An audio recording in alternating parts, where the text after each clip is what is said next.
성북동에 길상사란 유명한 절이 있지요. 2022년 연등회를 며칠 앞두고 찾았다가 이 절을 기부한 김영한과 시인 백석 그리고 법정 스님에 대해서 그 스토리를 읽어드리겠습니다. 고운빛밤 이웃 블로그에 실린 글입니다. 김영한은 원래 기생이었습니다. 서울에서 태어난 김영한은 집안이 몰락하자 가난한 탓에 16살의 몸 약한 신랑에게 팔려갔습니다. 우물가에서 빨래하는 사이에 남편은 우물에 빠져서 죽는 비보가 전해집니다. 시어머니의 고된 시집살이 끝에 눈물을 머금고 집을 나온 그녀는 가족을 먹여 살리기 위해서 스스로 한성기생 진향이 되었습니다. 가무와 궁중무를 배워 서울의 권번가에서 두각을 나타내기 시작했지요.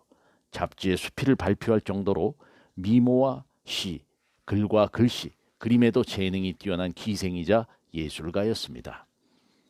김영한의 23살 때에 흥사단과 조선어학회에서 활동했던 스승 신윤국의 도움으로 일본 도쿄로 유학을 떠나게 됩니다. 하지만 스승이 투옥됐다는 소식을 듣고 귀국해서 함흥 감옥을 찾아가지만 면회를 거절당하게 됩니다. 그리하여 신지식 여성에서 다시 기생의 길을 택한 그녀는 함흥 기생이 되면 지역 유지의 도움으로 스승의 모습을 볼 수 있다고 생각했던 것입니다. 이때 시인 백석과 운명적인 만남을 가지게 되지요. 자, 백석을 살펴보겠습니다. 김영한보다 4살 더 많았던 백석은 일본에서 영문학을 전공하고 함흥 영생여고 영어 교사로 있다가 우연히 기생 김영한을 만나게 됩니다.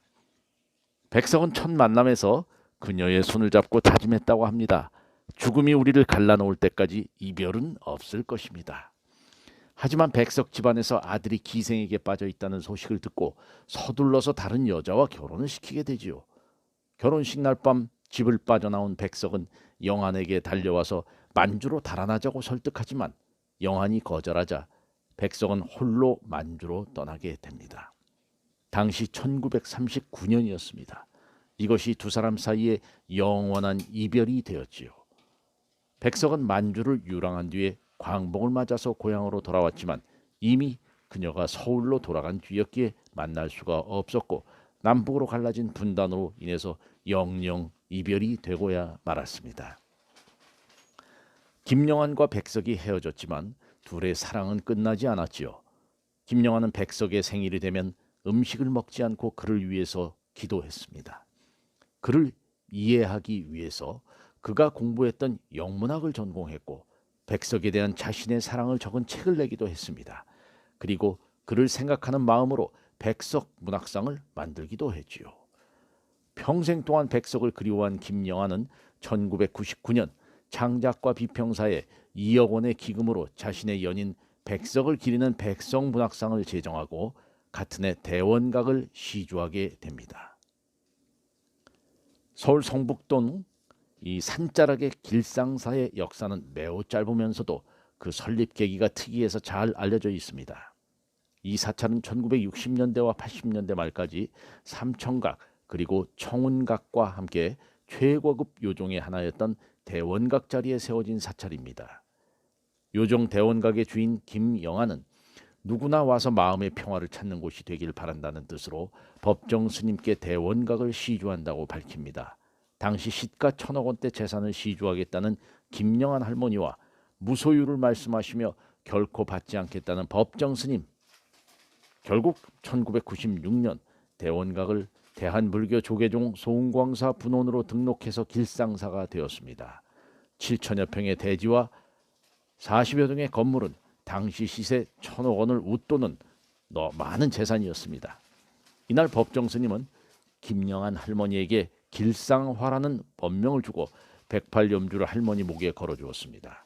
그 후 김영한은 길상사 경내를 산책하며 나 죽으면 화장해서 눈 많이 내리는 날 길상사에 뿌려주세요라고 유언하고 이튿날인 11월 14일 108염주 한 벌을 목에 건 채 83세의 세상을 떠나게 됩니다. 그해 12월 14일 흰눈이 많이 내리던 날 그녀의 유언대로 길상사 경내의 스님들이 그 재를 뿌려 주었습니다. 노령으로 기운 없이 누워있는 김영한 여사에게 한 젊은 기자가 찾아와서 이렇게 물었습니다.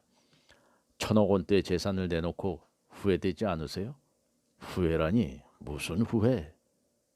그분 백석 시인을 생각을 언제 많이 하나요? 사랑하는 사람을 생각하는데 때가 어디 있겠어. 항상이지.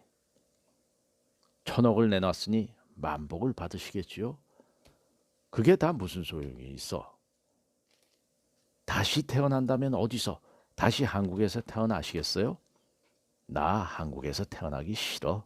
영국쯤에서 태어나서 난 문학을 공부할 거야. 그분 어디가 그렇게 좋았어요? 그 사람 시 한 줄만도 못하지 나는. 다시 태어나면 나도 시를 쓸 거야. 김영한 여사가 죽기 열흘 전 일이었습니다.